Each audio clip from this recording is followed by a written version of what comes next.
Hi, what's good people? It's QT Life Cycle Developments. Life will change. You should already know what it's about. We like to do things non-sugar coated, and what I'm going to do today is talk about learn from your father's mistakes. Okay, and what I'm going to do in this video is fling a lot of scenarios at you and probably throw a lot of solutions. But let's just get to it. Learn from the mistakes of your father, because obviously we're men.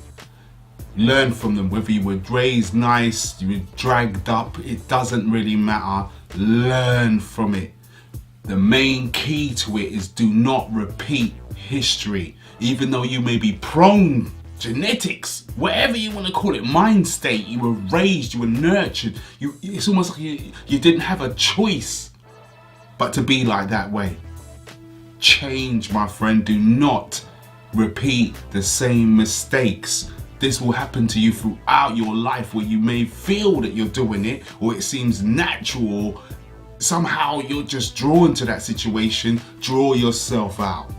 Do not repeat the mistakes. So now let's get to some scenarios. Number one, I think having loads of kids with loads of different mothers is not a good thing. Full stop, end of story. For the future of your family, if you've already done it, it's already been done.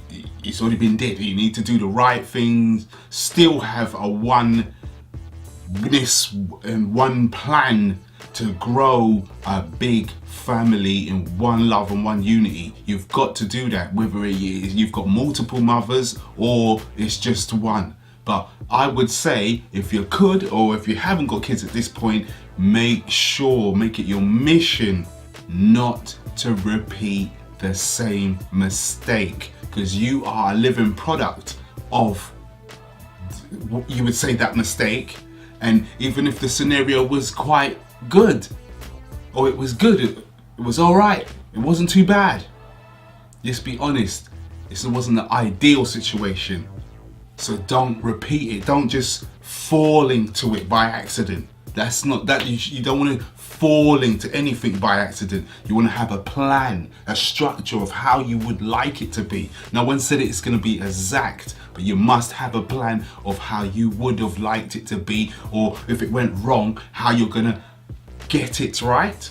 And the first scenario of it all is don't get yourself in that situation in the first place. It makes it a lot easier. Just don't be in that situation.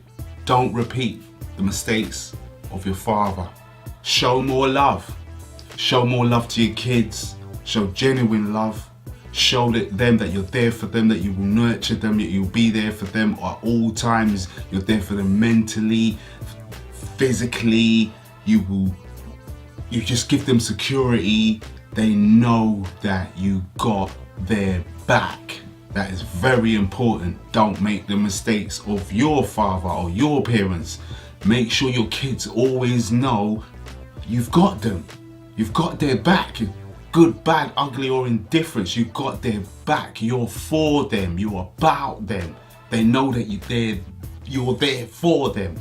That's very important. You've got to supply that security in abundance. Don't make them grow up nervous, weak-minded, with issues, having turmoil inside. None of that. Make sure that your kids are grown with a nice equilibrium of life and good liberty within the household and within themselves and in their spirits as people. It's your job. Don't repeat the mistakes. Go to their school plays. Take them out. Go swimming. Find out their interests and what they actually like and what they don't like. Don't repeat the same mistakes. Don't have that cold clinical relationship. Me dad, you child. That's not how the world works anymore. That's not it. It was cold. We know, going back 50, 60 years, it was just that people were built to be cold. That was the nature of the environment on earth at that time. We know that having a loving, caring, sharing relationship with your child, your children, your partners, all of that is really good for you. Get emotionally involved. Do not repeat the same mistakes as your father. Make sure that you're emotionally present for them. Because I've seen it before. I've seen it in males and females my age. I'm 46. And when your parent is not there for you, big dividends, negative dividends in their life, and it causes ripples in their adultdom. Be emotionally there for your kids. Let's get a little deeper. Let's get a little bit negative if they say it's negative. Violence in a relationship. Now, for whatever reasons violence was in the relationship of the parents, maybe you saw that growing up, you came up that way, you don't know any way different, don't repeat it. That is like you're injecting problems, badness, bad-mindedness, sin, wickedness, all, you name anything you want into your child by making them see that and grow up and seeing that and making them think that that's absolutely normal. So then now you've just raised an abuser, whether it was male or female. I'm telling you, violence in a relationship or violence around kids is not good. You're gonna make the kid grow up violent or have twists. You know what it really is. It isn't good. I've been around violence and I'm telling you, it made me an angry young man.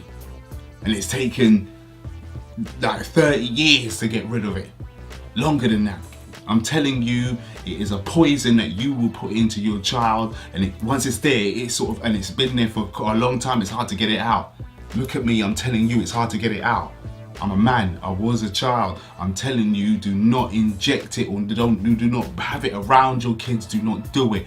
Violence, the cycle of violence, it is not good. Do not repeat the mistake, whatever your situation is or whatever the reason is. Do not repeat the cycle of violence in your relationships, and don't make your kids see it. Do not repeat the mistakes of your father. If you now are a man and you grew up seeing manipulative, twisted, psychotic behavior even, now you would have grown up thinking that that was normal. Now you're out in the normal world, you meet a normal girl. It's you that's abnormal. Bringing those twisted psychotic ways. Maybe you may be a bit more of a pacifist with it, or maybe you're an aggressor with it. It doesn't matter. It is just a cycle of madness, manipulation, suppression. There's loads of things that addictiveness comes into that as well. It gets that deep. Whatever your issues, my friends, do not repeat the cycle of your father. And we can even switch it around. We can say just being moany, just to that grumpy old bastard. Just always upset with things, always spoiling things for everybody. You're just like a pestilent. You're just like a gremlin in your own family. Hold on, where did you get that from? You don't even know why you do it, do you? It might have been a learned and a taught behavior from your past. Whichever parent you got it from, I'm telling you, don't repeat the cycle. Don't repeat your father's history. I don't care if you got it from your mum. Don't repeat the cycle. Don't repeat the cycle. End of. Don't be the troublemaker in the family. Always at a family occasion, yes, it has to be you causing all the problems. If it ain't this, you're bitching, you're moaning, you're doing that, or you're just cussing people. It's like you're itching, you just want to fight. You don't even know why you just want to fight. It's like this is your situation to cause a fight. I've seen it around me. I've had it in my own family life. I've seen other people. I've had friends who have grown and got their kids now, married, everything. I've seen the same things where they're repeating that troublesome, that turmoil, that it's like they got a hate, a sort of like a anger, a bitterness in them. Get rid of it. You are repeating the cycle of your father.